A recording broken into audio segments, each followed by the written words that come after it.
IB অর্থাৎ intelligence ব্যুরোর তরফ থেকে নতুন নিয়োগ বিজ্ঞপ্তি জারি হয়েছে, যে বিজ্ঞপ্তির জন্য আমি অলরেডি তোমাদের আপডেট দিয়েছিলাম, অনেক আগেই আপডেট দিয়ে দিয়েছিলাম যে এর বিজ্ঞপ্তি প্রকাশিত হতে চলেছে।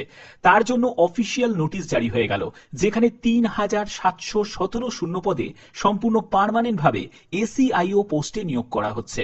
এবং এখানে আবেদন করতে গেলে তোমাদের কি কি ক্রাইটেরিয়া ফুলফিল করতে হবে, প্রত্যেকটি তথ্য এই ভিডিওর মাধ্যমে তোমাদের কাছে তুলে ধরবো। তোমরা অবশ্যই ভিডিওটাকে শেষ পর্যন্ত দেখবে, প্রত্যেকটি তথ্য তোমাদের প্রত্যেকের জন্য খুব ইম্পর্টেন্ট।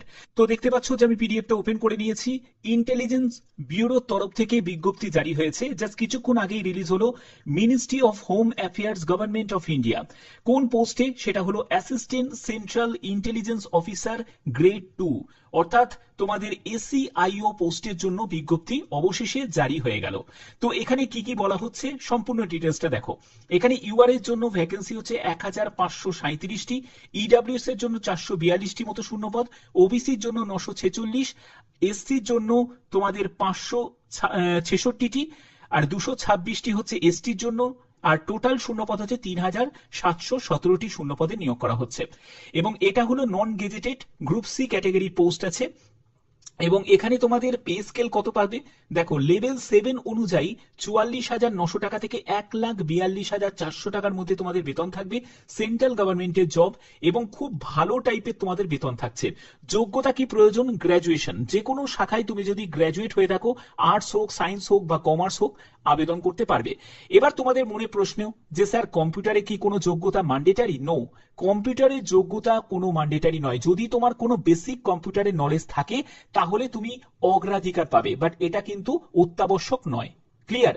এজ লিমিট কি প্রয়োজন? 18 থেকে 27 বছরের মধ্যে তোমার বয়স হলে তোমরা প্রত্যেকে আবেদন করতে পারবে। 10/8/2025 হিসাবে তোমাদের এজ ক্যালকুলেট করতে হবে। ওকে, এজ ক্যালকুলেট করতে হবে। এখানে যারা যারা তোমরা এসসি এসটি ক্যান্ডিডেট আছো তারা বয়সে 5 বছর ছাড় পাবে, ওবিসিরা বয়সে 3 বছর ছাড় পাবে। এছাড়া যারা তোমরা এখান থেকে ডিপার্টমেন্টাল যারা ক্যান্ডিডেট আছো তারাও তো যথারীতি এখানে রিল্যাক্সেশন পেয়ে যাবে। এবার তোমাদের সিলেকশনের জন্য তোমাদের কিভাবে সিলেকশন হবে সেই ব্যাপারটা তোমাদের বলি। দেখো, প্রথমে তোমাদের বলেছি সেটা হলো তোমাদের একটা ডেসক্রিপটিভ এক্সামিনেশন হবে, যে রিটেন এক্সামিনেশনে তোমাদের 1 ঘন্টা সময় থাকবে। 100 নম্বরের পরীক্ষা হচ্ছে। পরীক্ষার জন্য তোমাদের এমসিকিউ টাইপের প্রশ্ন থাকছে। দেখো, এমসিকিউ টাইপের প্রশ্ন থাকবে এবং 20টা কোশ্চেন করে 5টা পার্টে তোমাদের ভাগ করা থাকবে। Current affairs, general studies, numerical aptitude, reasoning এবং ইংলিশ। এখানে তোমাদের 1/4 নেগেটিভ মার্কিং থাকবে, অর্থাৎ 4টে প্রশ্নের ভুল উত্তরের জন্য প্রাপ্ত নম্বর থেকে 1 নম্বর কাটা যাবে। এরপরে তোমরা টায়ার 2 তে চলে যাবে। টায়ার 2 তে কি থাকছে দেখো, ডেসক্রিপটিভ টাইপের পেপার থাকবে, যেখানে 50 নম্বরের পরীক্ষা হচ্ছে টায়ার 2 তে, যেখানে 20 নম্বরে তোমাদের এসে থাকবে। ঠিক আছে, যেখানে তোমাদের 10 মার্কস থাকছে হচ্ছে ইংলিশ কম্প্রিহেনশনের উপর, আর হচ্ছে লং অ্যান্সার টাইপ কোশ্চেন, যেখানে 2টো কোশ্চেন থাকবে, 10 মার্কস করে ইচ থাকছে। এখানে তোমাদের current affairs, economics, social political issue এগুলো নিয়ে তোমাদের 20 মার্কস থাকছে। এখানেও তোমাদের 1 ঘন্টা তোমাদের সময় থাকছে, আর তোমাদের এখানে 50 নম্বরের পরীক্ষা। তো টোটাল তোমাদের 150 মার্কসের তোমাদের এখানে রিটিন এক্সামটা হচ্ছে। আর ইন্টারভিউর জন্য তোমাদের থাকছে 100 নম্বর হচ্ছে ইন্টারভিউ থাকছে। এটা হলো টায়ার 3 তে হচ্ছে ইন্টারভিউ। বোঝা গেল? আচ্ছা, এবার দেখো তোমাদের এখানে আর কি কি বলা হচ্ছে, যে এখানে যারা যারা তোমরা আবেদন করবে, মেল ক্যান্ডিডেট ফিমেল ক্যান্ডিডেট প্রত্যেকে আবেদন করতে পারো।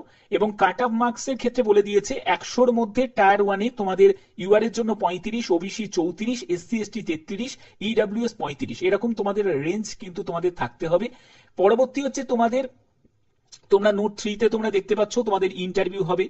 5 গুণ প্রার্থীকে যা ভ্যাকেন্সি থাকবে তার 5 গুণ প্রার্থীকে ইন্টারভিউর জন্য ডাকা হবে। ওকে, আচ্ছা, এখানে তোমাদের দেখো on the basis of combined performance, সেটা হলো টায়ার 1, টায়ার 2 এবং টায়ার 3, মানে রিটিন ইন্টারভিউ টোটালটাকে কম্বাইন করে ফাইনাল মেরিট তোমাদের প্রিপেয়ার্ড হবে। তোমরা এক্সাম সিটি নিয়ে তোমরা অনেকের একটা দুশ্চিন্তা করো যে স্যার এক্সাম সিটিটা আমরা কোথায় পাবো।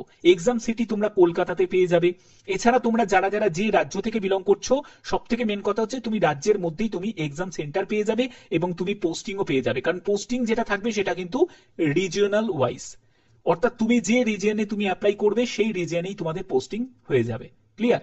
আচ্ছা, হাউ টু অ্যাপ্লাই, কিভাবে আবেদন করবে? আবেদন করার জন্য অনলাইনেই আবেদন করতে হবে। অফিসিয়াল ওয়েবসাইট দুটো আছে, আমি একটি তোমাদের এই mha.government.in এর অফিসিয়াল সাইটটা দিয়ে দেবো। সেখান থেকে তোমরা লিঙ্কটা অ্যাক্টিভ কবে থেকে করতে পারবে?